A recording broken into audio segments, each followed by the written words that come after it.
You know, they say the people you trust the most are the ones who can hurt you the deepest. I never truly believed it.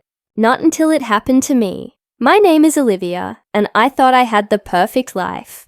I had a husband I loved, a mother I adored, and a comfortable life I had worked so hard to build. I never imagined that the two people I loved the most, the people I trusted beyond anyone else, could betray me in the worst way possible. It started with money, $40,000 to be exact. Money that I had saved, worked for, planned carefully for months. And one day I realized it was gone. Just gone.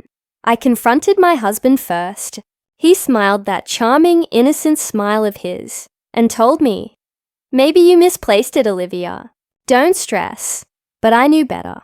Something in my gut told me he was lying. And then the messages started to appear.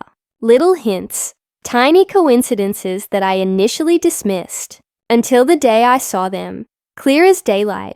Text messages between my husband and my own mother. Love confessions, secret meetings, lies. My husband had been having an affair with my mother. My mother, the woman who raised me, the woman I trusted more than anyone in this world. I remember sitting on the living room floor, staring at my phone, feeling like the world had caved in. Betrayal, humiliation, anger, sadness, all swirling inside me like a storm I couldn't escape. And the worst part? They thought I would never find out. They thought I would stay silent, like a naive fool, and let them take everything. But I didn't. I couldn't.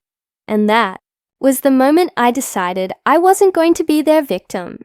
This isn't just a story about betrayal. This is about revenge, about reclaiming what's yours, about showing the people who hurt you that they underestimated you. And believe me, I was going to make them regret every single second they betrayed me. They stole from me my money, my trust, my peace of mind. But I was about to teach them that some debts cannot be ignored. So, if you've ever been betrayed by someone you loved, someone you trusted, listen closely. Because this is my story, and it doesn't end with me crying on the floor. It ends with me standing tall, reclaiming my life, and serving a revenge they'll never forget. And it all started with $40,000. They say revenge is a dish best served cold. But I say revenge is an art, and I was about to paint my masterpiece. Before everything fell apart, my life wasn't perfect, but I thought it was close. I had a home filled with laughter, a husband who seemed devoted, and a mother who, well, I thought she was my rock. My husband Daniel was charming, always dressed neatly, always had the right words. He made me feel safe, loved, and admired. At least, that's what I thought. He had this way of making you believe he was on your side, even when you didn't see the storm coming. And then there was my mother, Helen. I grew up believing she was my biggest supporter, my cheerleader. She taught me to work hard, to trust people, to love without restraint. She was the one who told me, "Olivia, you deserve happiness, always." I never imagined those words would be twisted into betrayal. We weren't rich, but we were comfortable. I worked as a freelance designer, saving every penny for our future. Daniel had his own business, which I helped support in ways he probably never realized. Together, we had plans, small trips, a home renovation, dreams of a future we promised each other. I thought our family was unbreakable, and I tried. I really did. I tried to be a perfect wife, a perfect daughter. I cooked dinners, kept the house tidy, offered advice, shared my savings when needed. I trusted my instincts, and I trusted them. Every gift, every act of kindness, every late-night conversation, it all came from a place of love and loyalty. I never saw the warning signs. I ignored the subtle lies, the little excuses, the hushed phone calls. I told myself, people make mistakes. Love forgives. Family forgives. I had no reason to doubt them. Not then. Then slowly the cracks started appearing. Small, almost imperceptible hints at first. money missing here, odd messages there. But my heart refused to accept the truth. I didn't want to believe that the people I loved the most could conspire against me. I thought betrayal was something that happened in movies, in stories that other people read. I never imagined it would happen to me, in my own home, with the people I trusted the most. But life has a cruel sense of timing, and betrayal doesn't knock politely on your door. It sneaks in when you least expect it, wearing the faces of the people you trust. And that's exactly what happened. One day, a small hint, a forgotten phone, a careless message, unraveled everything. I saw what I could never unsee. My husband and my mother, sharing secrets behind my back, lying, laughing at the life they were stealing from me. It was like my entire world had been flipped upside down. Every memory, every shared moment suddenly felt tainted. Every hug, every smile, every promise, they were lies. And in that moment, I felt something awaken inside me. Not just anger, not just heartbreak, but clarity. I realized that if I didn't take control, if I didn't fight back, I would lose everything. Not just my money, not just my dignity, but myself. So I made a choice. I decided that I wouldn't let them win.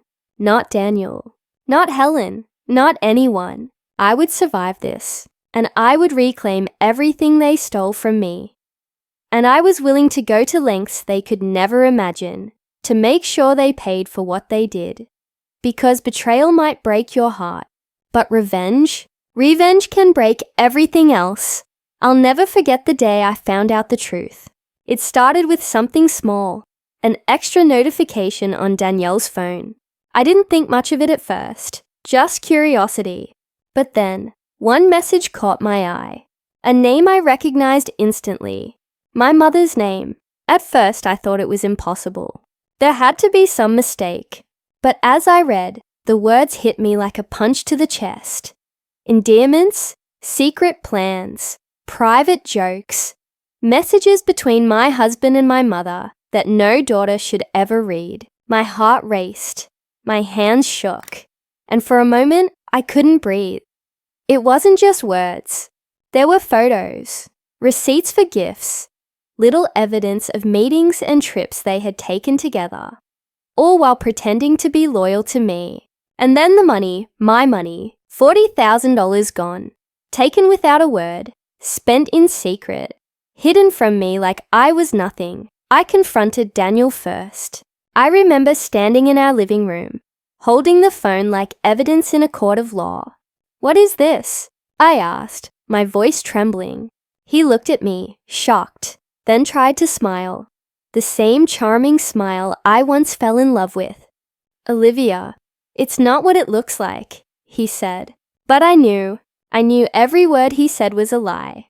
When I called my mother, hoping for some explanation, I was met with gaslighting, excuses, and fake tears. She told me I was overreacting, that I misunderstood, but the proof was right in front of me, undeniable. My own mother, the person I trusted to guide me and protect me, had betrayed me for money and lust. The mix of emotions was unbearable. Shock, anger, grief, and an overwhelming sense of humiliation.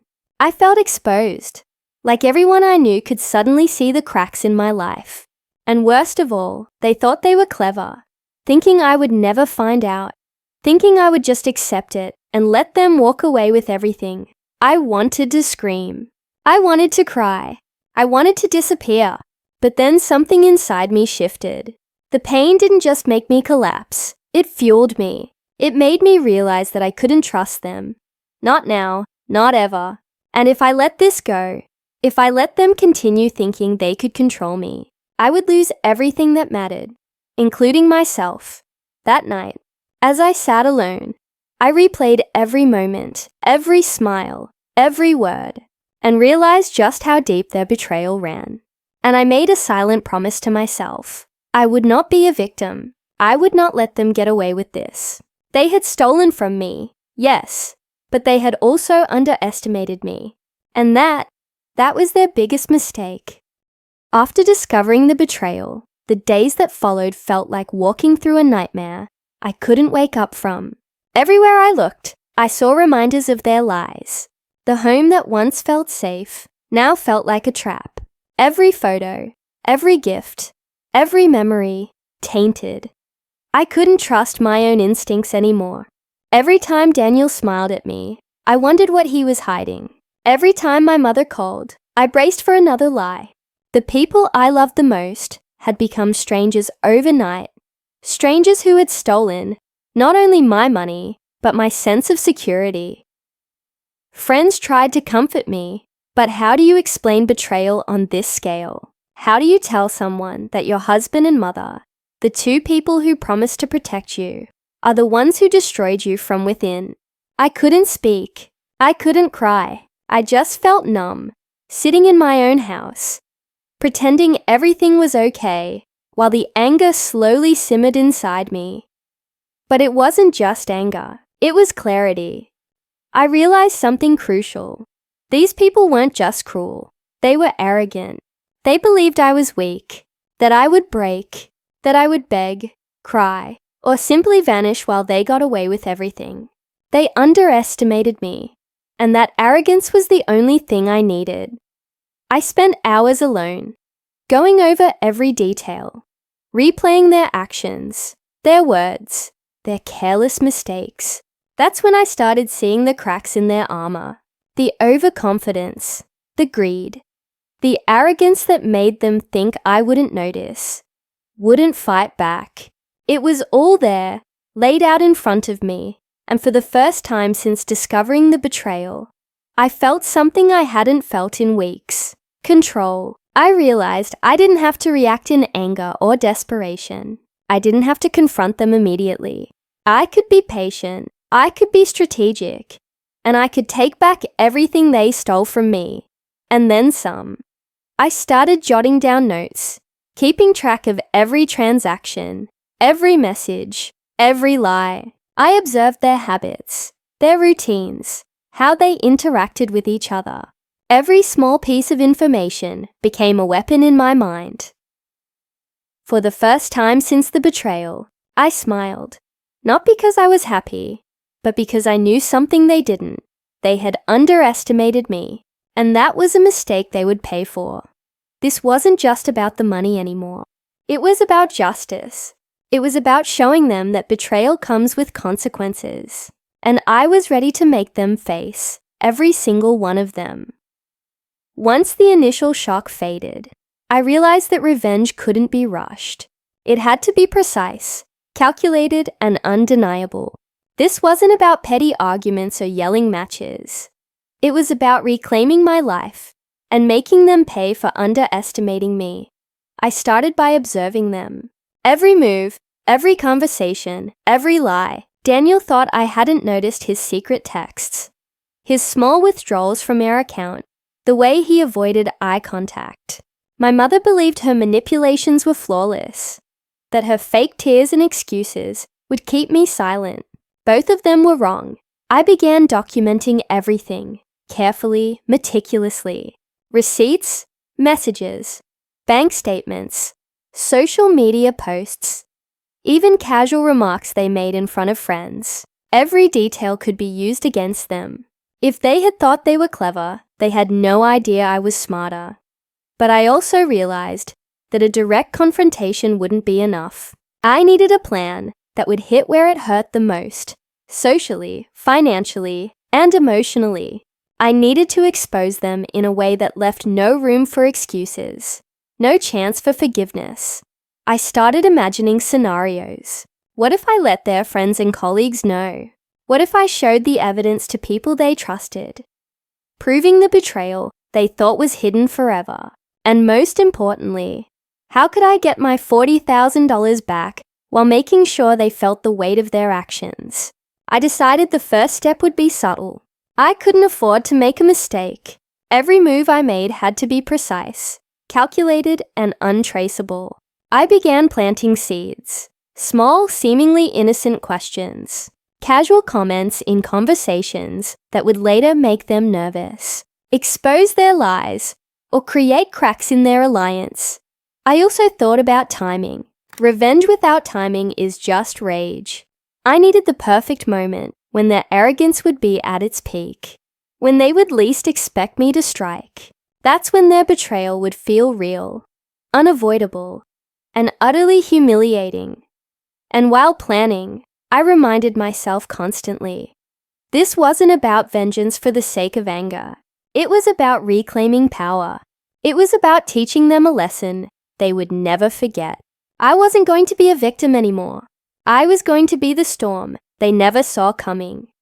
I could feel a strange excitement building inside me, the kind of excitement that comes not from cruelty, but from the anticipation of justice. Every detail I documented, every subtle manipulation I plotted, brought me closer to the day when they would finally face the consequences of their greed, deceit, and betrayal.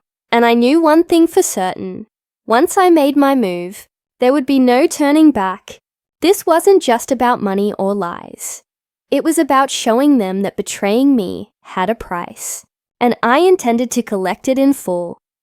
I knew I couldn't let my anger be my strategy. If I wanted them to fall, it had to look inevitable, like gravity doing the job, not my hands pushing.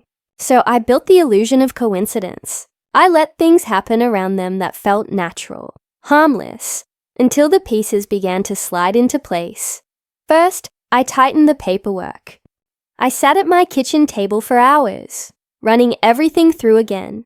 Bank statements, transfer dates, merchant names. I called the bank under the guise of a routine question and learned how the transfers showed up, what keywords were searchable, which receipts could be pulled. I wasn't stealing anything, just learning the language of their finances, so I could make the truth speak louder than their excuses. Then, I reached out to someone I trusted. Maya, my oldest friend. I didn't tell her everything, only enough that I needed a witness, someone to be at the right place at the right time. She agreed without hesitation, because she'd seen me when I was at my lowest. She became my shadow, my sounding board, and later, the person who would help me flip the lights on. Next, I quietly started conversations with people in their orbit. Not dramatic blow-ups, nothing overt, casual coffee with Daniel's business partner, a friendly message to my mother's book club, a laugh with the neighbor who always ran errands for Helen. I planted harmless little tests, a question about a weekend trip, an offhand comment about how weird it is when people lie about money, a made-up rumor about a job opportunity in another city. I watched how they reacted. Arrogance slipped through their smiles like a tell. I also used technology, the way any careful person would, to document. I saved screenshots, backed up messages, and made copies of receipts. I asked the bank for records. I scanned old emails. I compiled a quiet, meticulous file that left no room for their misunderstanding. When you plan to expose someone, the last thing you want is to be accused of inventing evidence, so every scrap I had was verifiable. But I needed them to make a mistake. I couldn't control everything, but I could nudge. I created an opening they couldn't resist, an investment opportunity, a charitable cause that would justify moving money and meeting in secret. I crafted it to sound tempting and believable. Something that promised quick returns and a slender veil of legitimacy. I passed it to Daniel through a friend, knowing his greed would make him lean in. To my mother, I mentioned how helpful it could be for friends who needed extra cash fast. Then came the small, deliciously human errors. Daniel's arrogance meant he forwarded messages without thinking. Helen's need to look generous made her keep receipts. They began to use a third account, the very one I'd been tracking, and in their haste, they left footprints. On a humid Saturday afternoon, Maya and I sat in the cafe across the street from the bakery they frequented. We watched as Daniel strolled out, the same confident gait he always had, his phone tucked away like armor. A few minutes later, my mother walked by with the neighbor, smiling and waving. They looked ordinary, which made the betrayal feel even more obscene. I felt a cold clarity. Normality was their cover, and I was going to peel it back. I set the most delicate part in motion next, the social reveal. People cared deeply about reputation. For many, humiliation is a punishment worse than anything financial. I began to seed doubts among their social circle, but carefully. A whispered mention here. A printed receipt slipped to a mutual friend there. Nothing traceable back to me, but just enough to make them uneasy. The goal wasn't to create chaos for the sake of chaos. It was to isolate Daniel and Helen, to leave them without the buffer of sympathetic whispers. Meanwhile, I took a legal step I never thought I'd use. I arranged a consultation with a lawyer under the guise of asking about identity theft. I learned my rights, how to place temporary holds, what constituted embezzlement, and what documentation would be persuasive in court. Knowledge is a kind of armor too. With legal guidance, my file became stronger, not only for revenge, but for recovery. If the money could be traced and recovered, I wanted it returned, and with interest. Not because I wanted to punish with monetary loss alone, but because the theft deserved a tangible reckoning. The trap began to tighten when Daniel accepted a business dinner. He believed it was an evening with potential investors. A stage perfectly set for his vanity.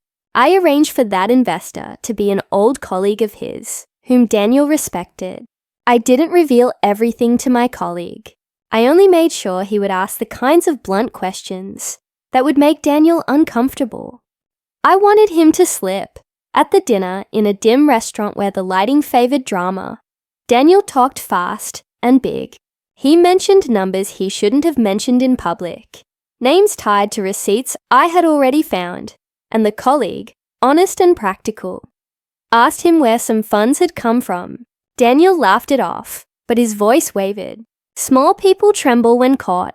Big liars freeze when the room changes its focus. I watched from a table a few feet away, food untouched, pretending to scroll through my phone.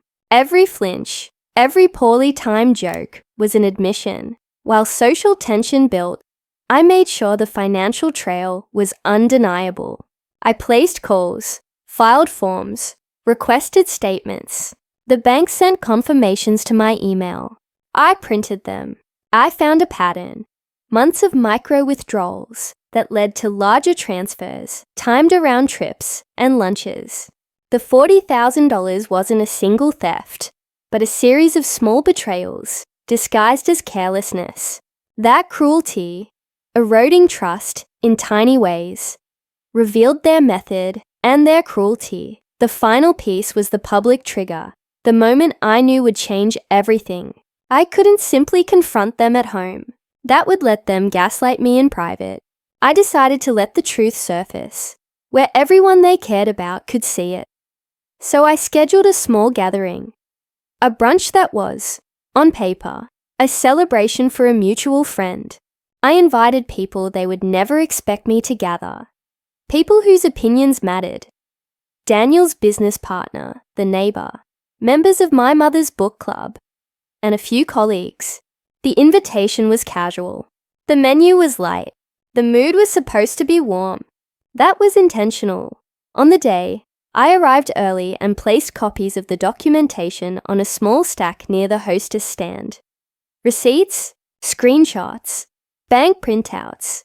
Nothing sensational, only factual. I didn't leave notes or accusations. I let the papers speak for themselves. I watched as people arrived, greeted one another, and sat down, unaware of the undercurrent that would soon pull them under. Daniel and my mother arrived late, hand in hand, as if scandal could be worn like an accessory and hidden beneath a smile. They took their seats, confident, proud. The predators, who believed they had evaded detection. I poured my coffee calmly, folded my hands, and waited for the moment when curiosity would do what I couldn't, make other people look. Curiosity is a cruel ally. It doesn't care about loyalty. It cares about puzzles. And when Helen's friend, The one I'd subtly tipped off with a single neutral message days before. Noticed a receipt and asked aloud, "Helen, what's this?" Everything changed. People glanced. Conversation stuttered. Eyes shifted like flocks in panic. Daniel tried to laugh it off. My mother's face drained of color. The hush that fell wasn't silent so much as expectant, like the breath before a scream. That silence turned to soft questions, then harder ones. One by one, their friends looked through the papers. Each page was a small verdict. No melodramatic accusations from me, just facts laid bare. They tried to recover with a practiced charm, with rehearsed remorse, but the room had already done the work I could not do alone. It had become their jury. And from across the room, for the first time since this all began, I felt a strange, heavy peace. I wasn't the only one who knew now. They had lost their greatest defense, the comfort of secrecy. I left the brunch before questions became confrontations. There was no dramatic shouting, no cinematic confession. It was sharper than that. A slow unraveling in public, polite shock turning into social withdrawal. The seeds I had planted grew teeth. As I walked away, I didn't feel triumphant. I felt steady, like the person who finally learned how to breathe after being underwater for too long. The trap had worked. They had stumbled into the space where their lies could not be hidden. And while the rest of the plan would require patience, legal pressure, and a few more calculated moves, that brunch changed the game. It made them vulnerable in the place they thought safest. I had wanted revenge that would make them understand the depth of their betrayal. I didn't crave their ruin for pleasure. I wanted their complacency dismantled, and watching the social scaffolding around them creak and shudder was the first real step. Just when I thought I had the whole picture, I found out how small my picture really was. A week after the brunch, I sat with the bank records spread across my dining table, like evidence in a slow-burning case. The numbers started forming patterns I hadn't expected. Transfers not just to restaurants and trips, but to a company name I'd never heard, Willow Ventures. Tiny deposits, then larger ones, all funneled through an account that had been opened in the name of Daniel's so-called consultant. It wasn't just spending, it was being laundered. I called Maya. "Find Marcus," I said. Marcus was Daniel's business partner, the man with a firm handshake and a laugh that made clients trust him instantly. Marcus had been at every charity auction, at every ribbon cutting, the kind of man you'd hand your watch to and never worry. He'd been Daniel's shadow. I'd trusted him once at dinner parties. Now his name sat in black and white in front of me. Maya texted back, "He's meeting Daniel at the office. He says it's urgent. Want me to go?" I wanted to go myself, but this was a chess game, and I couldn't be obvious. So I let Maya go. She sat across from Marcus, casually asking about business. As I listened to her retell their conversation later that night, Marcus had been careful with words, but a flicker is a flicker. He said things like, "We didn't expect it to balloon," and "Helen thought it would be temporary." He said, "We needed a cushion for a rough patch." He talked about investments that never materialized and clients whose donations had mysteriously disappeared. The pieces crashed together. Willow Ventures was a shell. The consultant was a mailbox. Marcus, quietly and efficiently, had built a funnel for cash, and he'd been using Olivia's money as one of many streams. Daniel wasn't just stealing from me. He was tied to something larger, something that involved Marcus, and disturbingly, others who had appeared above reproach. I felt my stomach drop, and then harden. This wasn't a secret affair between two lovers anymore. This was a web of greed and exploitation. My mother's involvement suddenly looked different.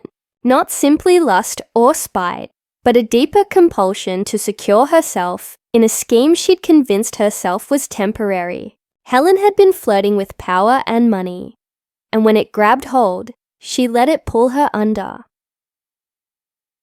I arranged a discreet meeting with Marcus. He came to a neutral cafe, face pale under the fluorescent lights. I kept calm as I slid a copy of the transfer records across the table. "When did you plan to stop?" I asked. He blinked, reached for the sugar packet like he could buy time with sweetness. "Olivia, don't call me that," I cut in. "How deep does this go?" He swallowed. For a moment, he looked like a man who had been punched. Then he started to talk. Not out of courage, but because he was cornered. Marcus admitted there had been other accounts, other clients, other missing funds. He said things that made my skin crawl. We were trying to cover losses from a failed investment. Daniel promised he'd fix it. Helen was convinced it was for our family's future.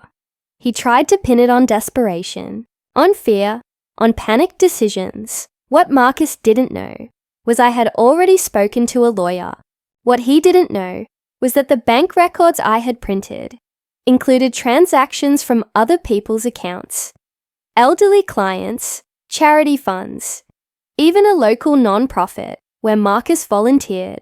The scope of their theft was bigger than I'd imagined, bigger than $40,000, bigger than a betrayal between two people in my family. This was fraud. Hearing Marcus confess to details and names felt surreal. Part of me wanted to feel vindicated, to watch their empire of lies fold. But another part of me screamed that innocent people might be victims here too, used as collateral in their greed. I'd wanted revenge on Daniel and my mother, but I hadn't signed up to watch other people be harmed by the fallout. The moral line blurred under my feet. Marcus begged for mercy. He offered to help me recover funds, to testify, to return what he could. He painted Daniel as the mastermind, Helen as a follower, himself as a regretful participant. The language of guilt was slippery. He wanted to survive while offering me scraps of restitution. I left that meeting with a new clarity. Exposing them would be a reckoning that reached beyond my household. I could ruin them socially with whispered receipts and brunch papers, but there was now potential criminal exposure. And with that, the possibility of recovery for other victims. The revenge I had been planning suddenly sat on a larger stage. This wasn't just about humiliation anymore. This could be about justice. I thought of Helen's face at the brunch, that pale mask of composure, cracking under the weight of other people's curiosity. I thought of Daniel's forced laughter at the restaurant, where I'd watched him falter. I thought of the elderly woman from the local shelter who once hugged me and thanked me for supporting a fundraiser Marcus had fronted. Had that money been siphoned too? For a moment, I considered backing away, keeping this personal, keeping the focus on the men and women who'd hurt me. But the part of me that had vowed to reclaim everything recoiled at the idea of letting them off lightly, while others suffered. If I had the evidence to show a pattern of theft, I had an obligation, to myself and to the unknown victims, to see it through. The twist was worse than betrayal. It was corruption dressed in familiarity. People I'd trusted in my neighborhood, in my mother's social circles, in Daniel's firm. All potential victims. The research that had started as a private, vengeful collection of receipts had become a map that pointed to a crime. I tightened my approach. Public humiliation was no longer enough. I moved to protect myself legally. Formal complaints, archived emails, notarized copies of the documents. I extended my network quietly. An investigator I'd been put in touch with through a friend. A charity leader who'd been asking questions about missing donations. A reporter who sniffed stories like a bloodhound. Each contact was another lever I could pull. I also changed my personal strategy. It wasn't only about getting back the $40,000 anymore. It was about dismantling the machinery that allowed that theft to happen. Taking down Daniel and Helen might be painful, but letting the system stay intact meant they'd simply find another victim. And that was unacceptable. When I stood in front of the mirror that night, I didn't recognize the woman looking back. She had the same eyes, but they were sharper, harder. The woman who had once dreamed of quiet renovations and long vacations had turned into something else. Not monstrous, but resolute. Revenge had become responsibility. They expected me to break. They expected me to plead and beg. Instead, I planned to pull at every thread until the entire sweater unraveled. If the truth was a contagion, I would spread it. If the truth could expose not just their affair, but an entire pattern of harm, then I would be the one to shine the light. Because this wasn't only about my dignity anymore. It was about preventing other people from being robbed by the same hands that had taken from me. And that, somehow, felt like the right kind of revenge. Once I realized the scale of what I was facing, I stopped treating revenge like a private vendetta and started treating it like a case. The difference was subtle but powerful. Vendettas are about hurting. Cases are about facts. Facts are hard to argue with. Facts can be subpoenaed. Facts can force people to answer in court. I met with the lawyer I'd consulted earlier and laid everything out: receipts, screenshots, bank statements, the notes from Marcus. She listened with a clinical calm that steadied me. "We'll move carefully," she said. "We'll file an official complaint, request a forensic audit of the accounts, and prepare for civil and criminal pathways. You did the right thing by documenting everything." Her words were practical and dry, but they were also permission. Permission to use the system I'd once trusted to protect myself. The first legal step was to place a hold on the accounts connected to the suspicious transfers. The bank complied once we presented probable cause. Freezing those funds was a relief, like a bandage applied to a bleeding wound. It didn't solve everything, but it stopped the immediate hemorrhage. Then the investigator, quiet, precise, the opposite of the melodramatic detective dramas I'd once watched, began tracing transaction routes. He mapped the funneling I'd discovered across months and years, connecting Willow Ventures to other shell accounts. Each line on his report felt like a noose tightening around their excuses. Next came the police. I filed a report, and picking up the phone to tell an officer that my husband and mother might be involved in fraud felt unreal. The officer's expression was professional, but the questions were probing, practical, and real. They took my statements, photographed documents, and made a note that an investigation was opening. Hearing the official language, investigation, charges, forensic audit, was the first time I felt the possibility of justice move from a private fantasy into public reality. It didn't happen overnight. There were setbacks and delays. People stalled. There were procedural hoops, bureaucratic sighs, and moments when I wanted to scream that this was urgent.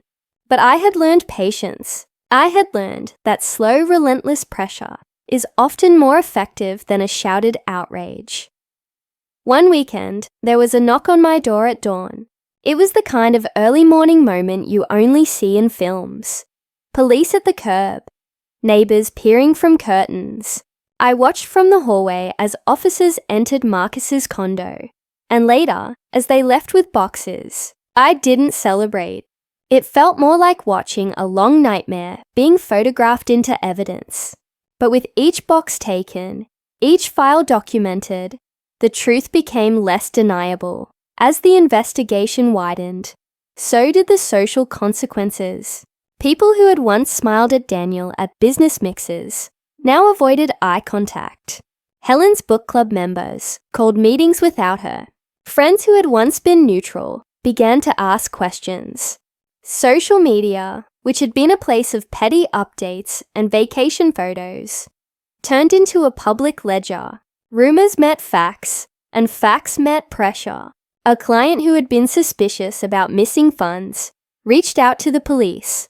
A non-profit organizer who'd long suspected something sent over bank statements that matched patterns in my files. The web of dishonesty that had been hidden behind polite smiles started to collapse. There were bitter days. My mother called, voice hollow, offering explanations that sounded like rehearsed apologies. She begged me to stop, to spare the family from disgrace. My husband grew distant, then defensive, then strangely frantic. There was a day when he showed up at my workplace, eyes wild, pleading in the doorway for one more chance, for forgiveness, for mercy. I closed the door gently and walked away. I had given mercy before. It had been bought with lies. The courtroom was different from anything I'd expected. It wasn't cinematic with dramatic speeches. It was tedious with depositions, with cross-examinations, with experts who spoke in terms I slowly began to understand. Marcus testified. So did a few clients. The prosecutor laid out the money flows with a clarity that made my chest ache. Months of small transactions, then larger transfers to Willow Ventures, then dispersals. The judge listened, and when he reviewed the evidence, he issued orders that cut off access to accounts, froze assets, and set dates for restitution hearings. And then came the most wrenching moment, the hearing where my mother testified. She sat across from me, hand trembling on the table, and when she spoke, her voice was small and honest, in a way I hadn't heard since childhood. She confessed, not in a rehearsed way, but in the raw language of someone who finally saw the damage of her choices. She described how greed had slowly softened her moral edges, how the promises had sounded reasonable until they weren't. There was no excuse I could accept, but there was truth, ugly and bitter and human. Her confession was a turning point because it removed the last layer of denial. People could no longer say she'd been misled. She had chosen. The court took that into account. Restitution orders were drafted. Marcus negotiated a plea that included returning funds where possible. Daniel faced charges: embezzlement, conspiracy, fraud, and the possibility of jail loomed, not as poetic justice, but as civic consequence for choices that put others at risk. Through it all, I felt conflicting emotions. There was vindication, yes, but also sorrow, and a strange loss that didn't leave room for gloating. My mother's eyes when she looked at me in court were full of pain, and that pierced deeper than any smug satisfaction. Justice had been served in a formal way, but the emotional cost was a separate ledger, a book no court could balance. The social fallout continued in quiet ways. Some friends turned away, others reached out with small kindnesses that helped me stitch myself back together. Professionally, I found people wanted to help. Clients who respected the way I handled the situation reached out with work, and in the flurry of contracts and deadlines, I found a steadiness that didn't rely on family validation. I rebuilt trust slowly, carefully, with people who earned it. There was also the recovery of money. Not all of it, but some. The bank returned frozen portions. Some restitution payments were made. And while $40,000 had been the catalyst, the documented losses and subsequent settlements brought more resources back than I expected. That money didn't fix the past, but it made practical life easier. Repairs to the home, a financial buffer, the chance to restart without the constant panic of emptied accounts. When the dust settled enough for me to breathe, I stood in my kitchen and realized how much had changed. The house felt quieter. There were fewer photos on the mantle. I'd boxed up frames that held memories, now too painful to display. But in that quiet, I began to notice parts of myself that felt new. Clearer priorities, a steadier resolve, a self that didn't flinch at the idea of protecting her own boundaries. Revenge had not been a single dramatic moment. It had been a long arc of pressure, documentation, legal action, and moral reckoning. It had required patience, strategy, and a willingness to let the system do its work. I had wanted them to feel the weight of their betrayal, and in many ways they did. The court docket was a ledger of consequence. But more importantly, I reclaimed a sense of agency I'd feared was gone. They had stolen from me in the name of family and comfort. I had taken back, not with a shout, but with a quiet insistence that truth matters, that accountability matters, and that the people we love are not above the consequences of their choices. In the aftermath, as I walked past the courthouse steps on my way to a new meeting, I felt something settle inside me. Not celebration, not vengeance satisfied, a sober sense that I had done the right thing for myself and for anyone else who might have been harmed by their choices. The execution of revenge had become, unexpectedly, an act of justice. Months passed, and the whirlwind of legal hearings, bank audits, and social reckonings slowly quieted. The house that once felt like a battlefield now felt like neutral ground. I moved framed photos off the mantel, replaced them with fresh flowers and a few candles. Small things, yes, but they were symbols of a life being rebuilt. I spent a lot of time alone, walking through the neighborhood, reflecting on the people I had once trusted. Betrayal had left scars, but it also left clarity. I could see the truth about those I had loved, and about myself. I realized that the pain had been a catalyst, not a prison. I thought about Daniel and my mother. Daniel had been forced to answer for his choices, facing legal consequences that would change his life. My mother had been humiliated publicly, forced to confront her moral failures, and in some ways, I felt sorrow for her.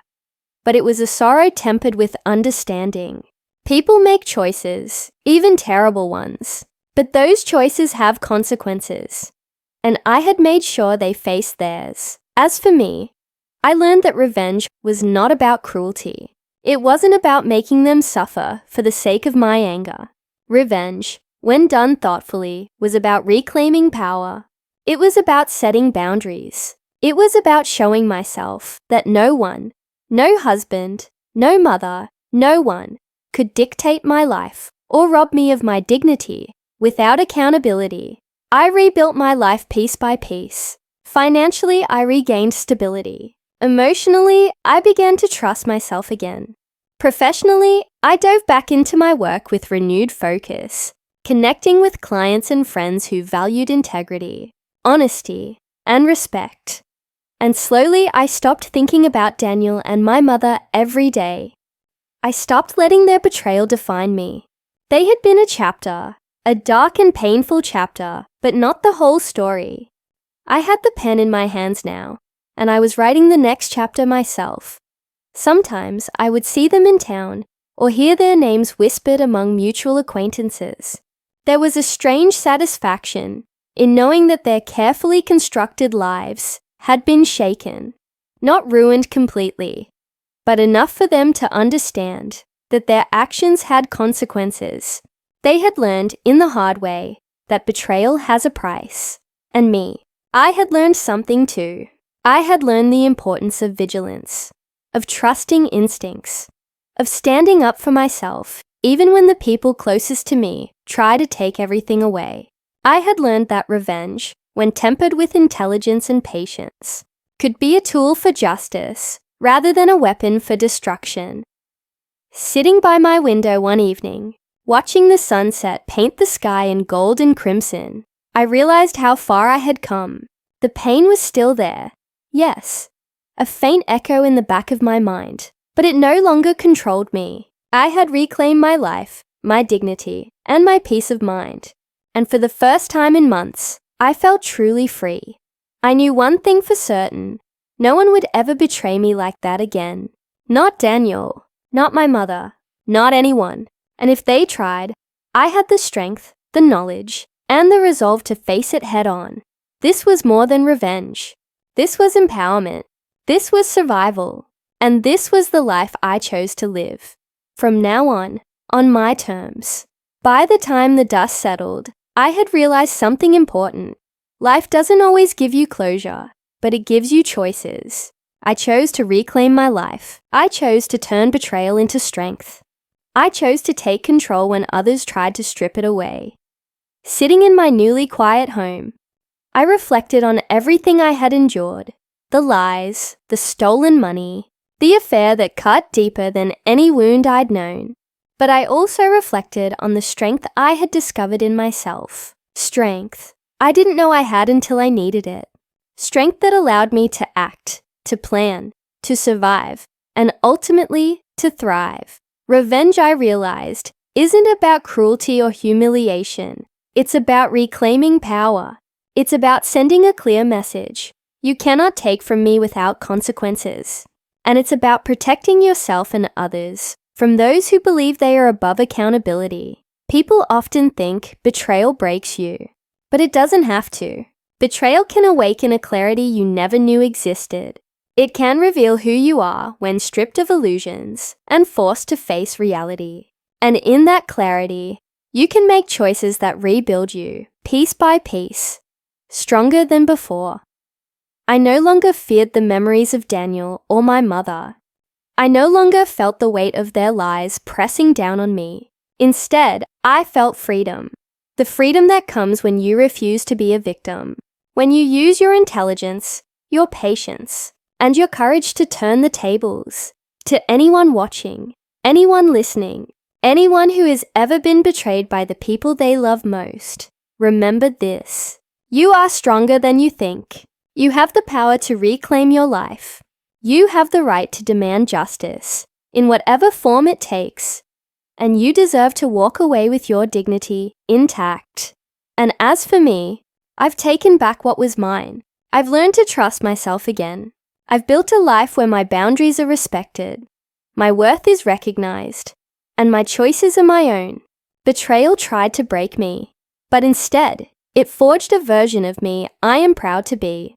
The version that never backs down, never stays silent, and never allows anyone to steal her life again. This is my story, my truth, my revenge. And in the end, I didn't just survive. I reclaimed my life, stronger and wiser than ever before. So, to anyone facing betrayal right now, hold on. The storm doesn't last forever. And when it passes, you might just find yourself standing taller, fiercer, and more unstoppable than you ever imagined. That's all for today, folks. If you haven't already, be sure to hit that subscribe button and ring the notification bell so you never miss an upload. Let me know in the comments what you thought of this video. Thanks for watching, and I'll see you in the next one. Bye!